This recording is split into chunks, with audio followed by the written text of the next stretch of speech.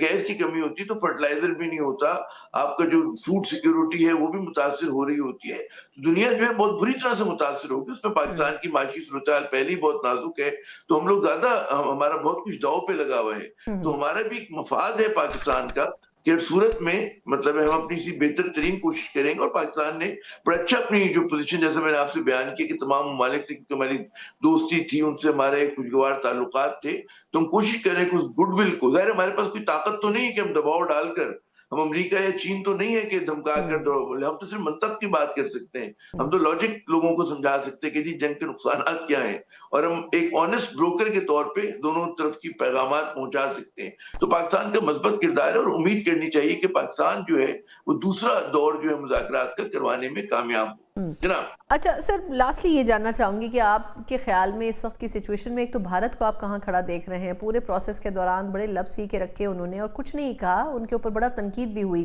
لیکن اگر دیکھا جائے تو اسرائیل کے ساتھ بھی کھڑے نظر آتے ہیں مشکل فیصلے میں، تو آپ کے خیال میں ایک تو بھارت کے ساتھ تعلقات کے حوالے سے امید تو نہیں ہونی چاہیے، لیکن کیا اس کے بعد بھارت کو بھی کچھ عقل آئے گی؟ پاکستان کے ساتھ جو روابط رکھنے کی ایک کوشش ہے، کیا اس میں کچھ بہتری آ سکے گی؟ اور دوسرا، ویسٹ نے اب جس طرح پاکستان کے اوپر اعتماد کیا ہے تو ریجن میں آپ کیا سمجھتے ہیں کہ کیا بھارت کو ہم بہت پیچھے چھوڑ چکے ہیں؟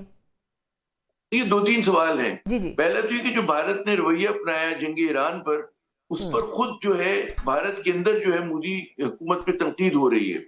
کیونکہ جو نہرو کا زمانہ ہوا کرتا تھا انہوں نے اس پالیسی سے بالکل انحراف کیا۔ نہرو کے زمانے میں بھارت جو تھا نان لائن موومنٹ کا ایک کلیدی کیا بلکہ سب سے اول کا ممبر ہوا کرتا تھا، رکن ہوا کرتا تھا، اور وہ ایسے موقعوں پہ چاہے وہ پیلسٹینین کاز ہوئے، جہاں جہاں پہ کہیں جنگ، کہیں پہ ظلم ہو رہا ہو، جنگ زیادتی ہو رہی ہو، کشمیر کو چھوڑ کے، کشمیر پہ تو خود نہرو صاحب بھی ظلم کرتے تھے، لیکن بعض جگہ پہ بین الاقوامی فورمز کے اوپر وہ اپنا کردار ادا کرتے تھے۔ تو آپ یہ دیکھیں کانگریس تنقید کر رہی ہے، جو وہاں کا لبرل میڈیا ہے تنقید کرے کہ جی کہاں ہے یہ بھارت جو ہے، اگر اپنے آپ کو اتنی بڑی طاقت کہتا ہے تو اس پورے جو فرکشن ہے، جو پورا کانفلکٹ ہے، اس میں کہاں کھڑا ہے؟ اور